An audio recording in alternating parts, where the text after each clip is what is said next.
Les nouvelles en détail. Le président du Conseil des ministres, Moustapha Madbouli, a enjoint de diversifier et d'améliorer les mécanismes de contact entre le gouvernement et le public.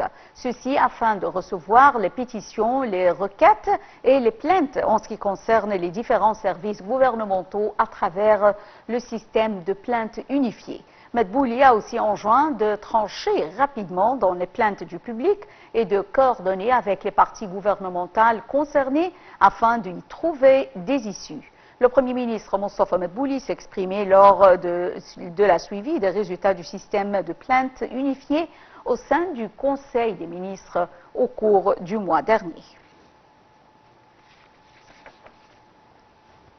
Le ministre des Affaires étrangères et de l'immigration, Bedr Abdelghati, a tenu une session de pourparlers avec son homologue sri-lankais Ali Sabri au siège du ministre des Affaires étrangères dans la nouvelle capitale administrative. L'ambassadeur Ahmed Abouzeid, porte-parole du ministère des Affaires étrangères, a déclaré que des relations historiques liées entre l'Égypte et le Sri Lanka et que des efforts communs sont déployés davantage des deux pays pour renforcer.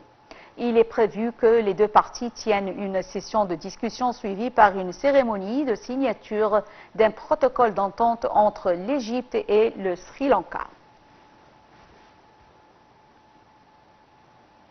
Le ministère de l'Intérieur a organisé en collaboration avec le Bureau arabe de la sensibilisation sécuritaire des médias et des droits de l'homme issu du secrétariat général du Conseil ministériel arabe de l'Intérieur une session de formation pour des cadres sécuritaires arabes sur les récentes applications du média sécuritaire.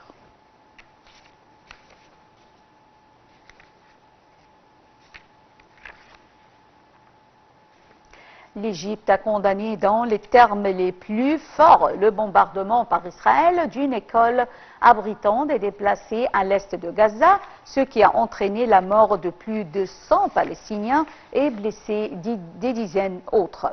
L'Égypte a également dénoncé dans un communiqué émis par le ministère des Affaires étrangères et de l'immigration la poursuite des agressions israéliennes contre les civils dans la bande de Gaza, qualifiant cela de mépris sans précédent des règles du droit international humanitaire. Elle a appelé à une position internationale unifiée et efficace pour protéger le peuple palestinien dans la bande de Gaza et mettre fin à la série d'attaques contre les civils non armés. L'Égypte considère que la poursuite de la perpétration de ces crimes à grande échelle par Israël, malgré les efforts des médiateurs pour parvenir à un cessez-le-feu dans la région, constitue une preuve claire de l'absence de la volonté politique de la part d'Israël de mettre à cette guerre une fin. Et c'est également une persistante dans la prolongation de la souffrance humanitaire des Palestiniens sous le poids d'une catastrophe humanitaire internationale à laquelle le monde reste impuissant à mettre un terme.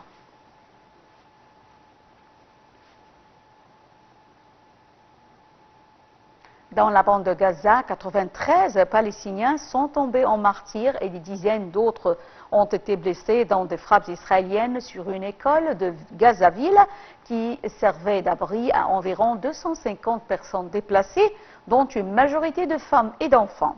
Plus de détails dans ce commentaire. Située dans le centre de Gazaville, l'école Tabaïn a été frappée dans la nuit de vendredi à samedi.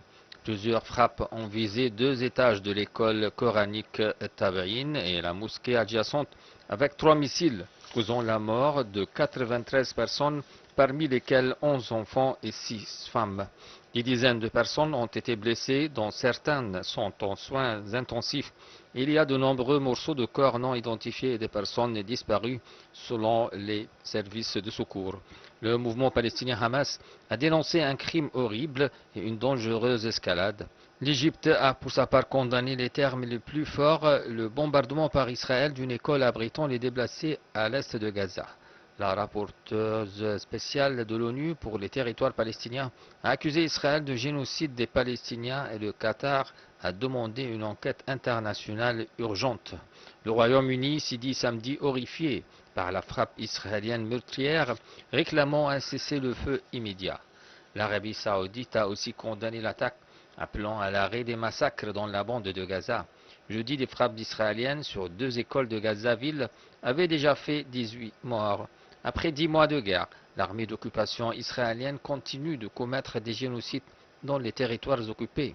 Jeudi, les 3 pays médiateurs, Qatar, États-Unis et Égypte, ont appelé à la reprise le 15 août des discussions indirectes en vue d'une trêve, indiquant qu'un accord cadre était maintenant sur la table.